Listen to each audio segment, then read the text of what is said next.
Get your hands where I can see them, both of you. Now.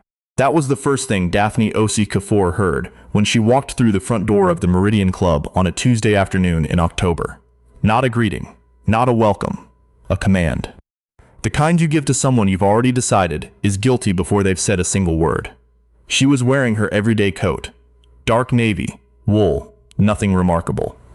Her husband, Roland, had his hands in his pockets. They'd just come from a walk along the waterfront.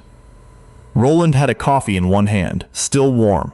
That was apparently enough to make the security guard at the door, a thick-shouldered man named Craig Bellows, decide that two people needed to be stopped, separated from the other guests coming in behind them, and told to show their hands. Roland looked at the cup in his hand. He looked at Bellows. He didn't say anything. That's the kind of man Roland Osei-Kuffour is. He takes a breath first. Always has. Daphne said calmly, "Is there something we can help you with?" Bellows crossed his arms. "We've had reports of individuals loitering around the east entrance. I'm going to need you both to come with me." "Loitering," Roland repeated. "That's what I said." We walked in the front door. "Sir, I'm not going to ask you again." A woman behind them in line, fur collar, Louis Vuitton carryall, the kind of shoes you don't wear in the rain, moved around them with barely a glance. Bellows stepped aside to let her pass. He did not ask her to show her hands. He did not ask her anything. If you've never had that experience, that specific, cold, public experience of being told you are the problem in a room where you belong, then it is very hard to explain what it does to you. It's not just anger. It's something that sits lower than anger, something that's been accumulating for years. But Daphne didn't show any of that. She stood very still. She said, "My name is Daphne Osei-Kuffour. This is my husband, Roland. We're members here." Bellows didn't even blink. "I'll need to verify that. You'll have to step to the side." They stepped to the side. The Meridian Club sits on the 16th and 17th floors of a glass tower in downtown Toronto, overlooking the lake on one side and the financial district on the other. It has been a private members club since 1987. Leather chairs. A wine cellar that members are unreasonably proud of. A dining room with linen tablecloths, and a maitre d' who has worked there for 23 years. The kind of place where who you know matters more than what you've done, except when it comes to the membership fees, which are considerable and non-negotiable. Roland and Daphne had been members for 11 years. What Craig Bellows did not know, what nobody in that lobby bothered to tell him, was that Roland Osei-Kuffour was not just a member of the Meridian Club. He was one of 4 people who owned it. Roland grew up in Scarborough. His parents had come from Ghana in the mid-70s with 2 suitcases, a contact at a church in North York, and the kind of determination that doesn't have a name for itself because it doesn't have time to. His father drove a cab for 11 years. His mother worked at a dry cleaner's, then managed it, then bought it when the owner retired. She ran 3 locations by the time Roland was in high school.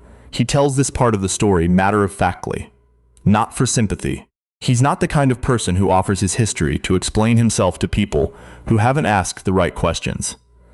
But when you understand where he came from, the way Roland carries himself starts to make a different kind of sense. He doesn't perform success. He's never needed to. By his early 30s, Roland had built a real estate investment company that was quiet, steady, and quietly enormous. He had a particular talent for finding properties that other investors overlooked. Old commercial buildings with good bones, industrial spaces at the edge of neighborhoods that were about to change, mixed-use developments in mid-sized Ontario cities where nobody else was looking yet. He didn't make a lot of noise about it. The money showed up in balance sheets, not in conversations. Daphne had her own career.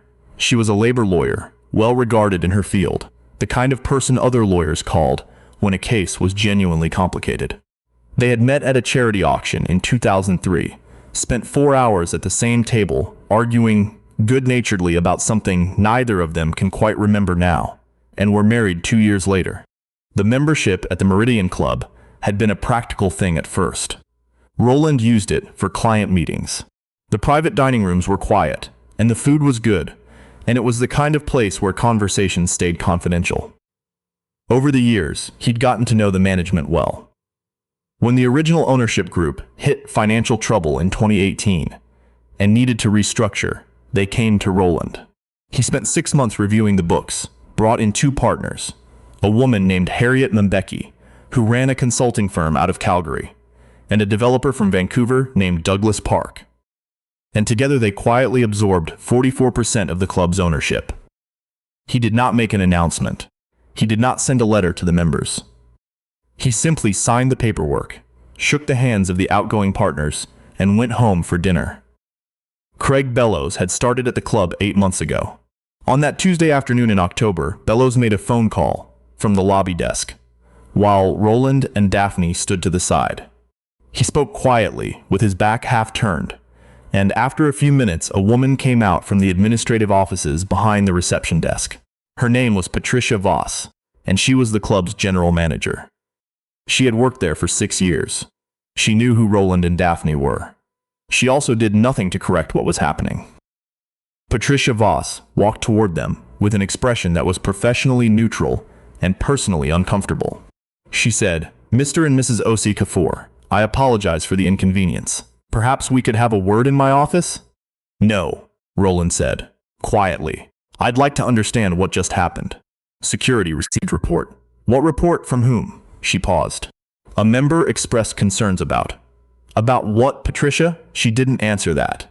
She offered again to move the conversation to her office. Roland did not move, neither did Daphne. The lobby continued around them. People arriving, people leaving. The ordinary traffic of a Tuesday afternoon at a private club in downtown Toronto. And the 2 of them stood at the side of the entrance where they'd been told to wait, and they waited for an honest answer. "That was what got to Daphne," she said later. "Not Bellows. Not even Patricia Voss entirely. It was the lobby. The way the lobby kept moving. The way people looked at them for half a second and then looked away, making the calculation that whatever was happening over there was none of their business. The particular invisibility of standing in a room where you have every right to be and being made to feel, very precisely, like you are the problem." "We'd like the name of the member who raised the concern," Daphne said. Patricia Voss said that was confidential. Daphne said, "All right. We'd like a written account of what was reported, the time it was reported, and the exact words used by Mr. Bellows when we entered the building." Patricia started to say something about club policy. Daphne said, "I'm a labor lawyer, Patricia. I know what I'm asking for is reasonable, and I know you know what I'm asking for is reasonable. I'd like you to get started on that documentation now." There was a silence. It stretched a little longer than was comfortable. Roland took a sip of his coffee. It had gone cold by then. What happened next took about 4 hours to fully unfold, which is not the kind of timeline that works well in a story if you want things to move fast. Real accountability rarely does move fast. It is slow and institutional and unglamorous, and it involves a lot of emails and phone calls, and people being very careful about what they say. But here is what happened. Roland made a call that afternoon. Not an angry call, not a dramatic call. He called the club's primary legal counsel, a man named Alistair Bourne, and described what had occurred in specific, factual, sequential terms. Then he called Harriet Mbeki in Calgary, who listened without interrupting and then said, "Send me everything in writing by 5 o'clock." Then he called Douglas Park, who was somewhat more direct in his response, which involved language that we won't reproduce here, but which accurately captured the situation. By Thursday morning, Patricia Voss had received a formal notice from the ownership group requesting a full internal review of the incident involving Mr. and Mrs. Osei-Kuffour on October 14th. The review was to include the original source of the security report, the identity of the member who raised the concern, a full account of Craig Bellows' conduct including exact language used, and a written explanation of why Patricia Voss had not immediately corrected the situation upon identifying the guests. That last part was important. It wasn't just about Bellows. Bellows was 8 months into the job and had made a decision based on something he'd been carrying long before he walked through the doors of the Meridian Club. That was one problem. But Patricia Voss, who knew exactly who Roland and Daphne Osei-Kuffour were, who had attended the same dinners as them, who had shaken Roland's hand at a club event not 3 weeks earlier, had chosen to manage the situation quietly rather than correct it clearly. That was a different problem. In some ways, it was the more revealing one. The review took 10 days. There were other things happening in those 10 days that didn't show up in any official report. Daphne had a conversation with a friend of hers, a woman named Constance Addo-Boateng, who had been a member at the Meridian for 8 years, and learned that Constance had her own story. Not exactly the same. Different enough that you couldn't put them side by side and say they were identical. Similar enough in its texture that you understood you were not looking at a single incident. Constance had been asked, twice in the past year, to show her member card in situations where other members around her had not been asked. The first time, she had assumed it was a new policy. The second time, she had filed a quiet complaint that went to Patricia Voss's office and was acknowledged with a brief note that said the matter would be reviewed internally. She heard nothing further. There was also a man named Edmund Tawaya, a barrister, actually very well respected, who had been a member for 4 years and mentioned, when Roland reached out to him, that he'd stopped coming to certain events at the club because of the atmosphere, which is a phrase that people use when the specific incidents are too numerous and too exhausting to itemize one by one. Roland compiled all of this, not aggressively, not performatively. With the same methodical care he brought to a real estate acquisition. He put it into a document and sent it to Alistair Bourne with a note that said, "This is not only about what happened to my wife and me on October 14th. This is about what this club has allowed to develop as a pattern of conduct. I would like to discuss what accountability looks like here." The review concluded on a Friday. The following Monday, Patricia Voss was placed on administrative leave. The formal announcement said the leave was pending an HR review, which told you nothing and everything. Craig Bellows was terminated on the same day. The club's official position was that his conduct had been inconsistent with the values and membership standards of the Meridian Club. That language was chosen carefully. It was accurate as far as it went. The member who had originally raised the concern that led to Bellows approaching Roland and Daphne. His name was found in the report, and it was a name that meant nothing to them, which was perhaps the most clarifying detail of all, was contacted by club leadership and advised that his membership was under review for conduct unbecoming of a member. 2 weeks later, his membership was not renewed. That part didn't get announced anywhere. It happened quietly, the way things at private clubs tend to happen. But it happened. Constance Addo-Boateng received a personal call from 2 members of the ownership group.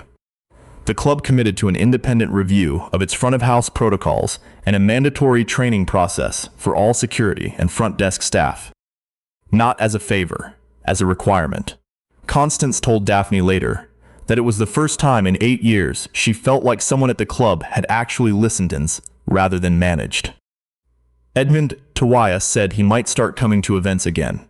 He sounded like a man who wanted to believe that was possible, and wasn't entirely sure yet. That kind of uncertainty is honest. It doesn't have a tidy resolution. Roland and Daphne went back to the Meridian Club 3 weeks later, a Thursday evening, for dinner. The new interim front desk manager, a woman named Frances, who had been brought in from one of the ownership group's other properties, greeted them by name before they'd said a word. The dining room was the same as it had always been. Linen tablecloths.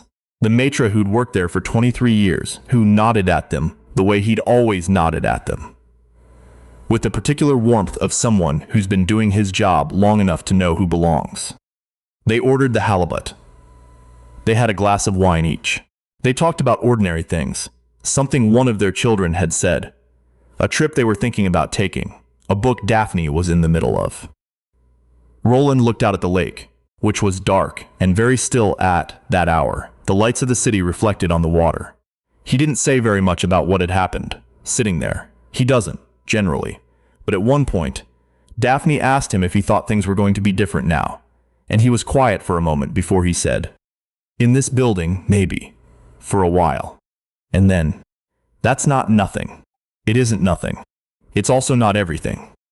The man who made that phone call from the lobby desk, the woman who chose to manage instead of correct, The member who saw a black couple walk through a door and decided that was suspicious. None of them are figures from another era. They are here now, in cities like this one, in buildings like this one, making decisions that accumulate into a texture that people like Edmund Tawaya describe exhaustedly as the atmosphere. Accountability is not a conclusion, it's a direction.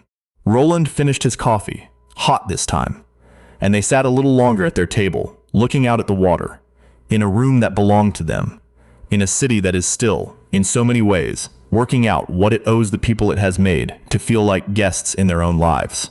If this story stayed with you, if you've seen something like this, or lived it, or witnessed it and said nothing and have thought about that since, drop a comment. It matters to hear it. And if you're new here, welcome to Birthright Tales. Subscribe and stay a while. There are more stories where this one came from, and every single one of them is worth telling.